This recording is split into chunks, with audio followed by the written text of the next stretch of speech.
Yo, what up, YouTube gang?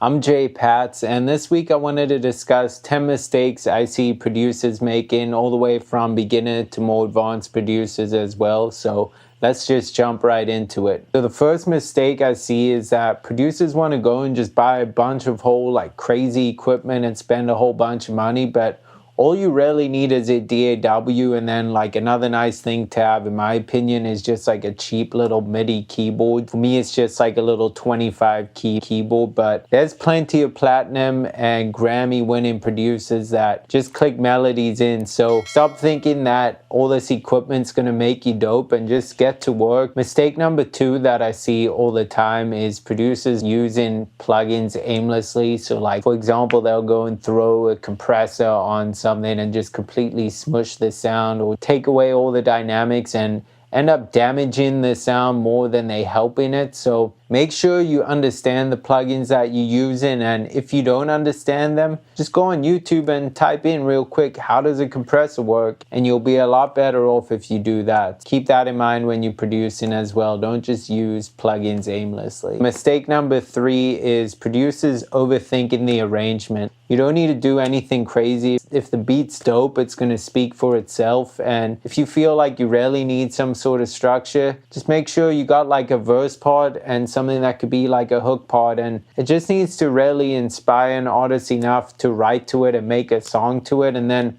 you could always do post-production and change it up later on, but just stop overthinking that process and letting it hold you back, because it's just hurting you more than it's helping you. Mistake number four is producers making the mixing process of finishing your beats complicated, when in actuality, all you should really have to do is level them, maybe some EQ, a little bit of delay or reverb if necessary, but not much else. Your beats just need to sound good enough for an artist to make a song to, and then once it actually becomes a track, it's going to get professionally mixed anyways. Mistake number five is actually more of a tip, and it's just I see producers all the time that like want to be dope, but they don't want to put the time in. And I tell them, this is literally all you have to do to get dope. Find a beat or songs that you really like, put them in your DAW and try remake them.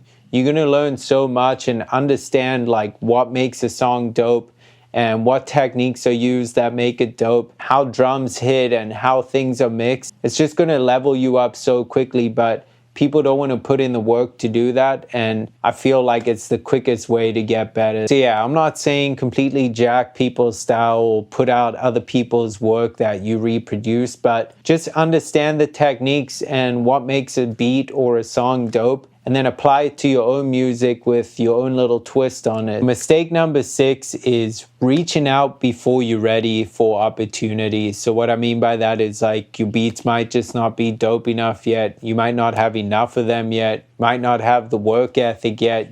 There's just so many things that could be wrong. So before you reach out to people, make sure that you're ready. And the reason that's so crucial is because sometimes you only get one opportunity, and once you ruin that opportunity, it might be gone forever. Mistake number seven applies to every single producer from beginner to advanced to whatever level you're at, and that is back up your files. This should be in all caps. Just back up your files and make sure you have them saved in multiple locations ideally. So maybe on the cloud, on a hard drive that you keep somewhere else, and then maybe like a hard drive that you keep at home. Don't make this mistake. I've lost data before, and I'm sure you probably have in one way or another, and it's one of the worst things that can happen. So don't let it happen to you. Take this as your warning to back up your files now. Don't sleep on that. So another mistake that happens all the time from producers is overproducing your beats. You really don't need much for a track to be dope, and I promise you, go study some hit songs and you'll see there's a lot that might only have 5 to 10 sounds on them. Stop doing too much. And sometimes I think as producers we get carried away because we want to impress other producers or people and just be like, yo, look how dope this is. But you need to think from an artist perspective, like, how am I going to come up with a flow or a melody if there's just so many things going on and there's no room for me to do my thing? Keep that in mind. And if you struggle with this, what I recommend doing, especially if you get to the point where you're like, oh, I think this beat needs something else, a lot of the times it's just a vocal. So what you can do is get an acapella and put on your beat, and if the beat sounds done with the acapella, then you know it's finished. Like, don't do anything else. Bounce it out like that and it's ready to go. Mistake number 9, finish as many beats as possible and make sure you bounce them out. Even if you don't love them, just make sure you bounce them out, because say you have thousands of ideas but you don't really bounce out a lot of your beats, you essentially have 0 beats. You only really have something if you have a track to show for it, you know, because then you could send that out to an artist, or you could play it for artists when you're with them. But what are you doing with just project files? Project files don't get you anywhere. And again, you could always revisit the beats, you could always remix them, you could always come back to them and change them. But if you don't have a discography and files bounced out and ready to go, then you're really not going to get anywhere. So make sure you bounce tracks out even if you don't love them. All right, so mistake number 10, the final one, and I think one of the most harmful ones to your career, is not being consistent. There are way too many dope producers out there that are just unknown because they're not consistent. What I mean by being consistent is put in pieces of content or a piece of content out consistently, whether it's daily, few times a week, once a week, whatever it is.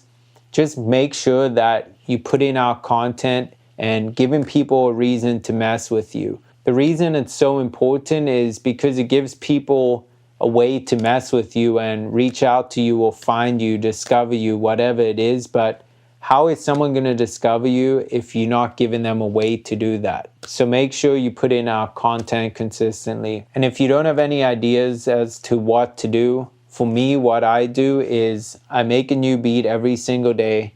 I upload that to TikTok, upload it to YouTube, and my website so people can find my beats, buy them, brings me money.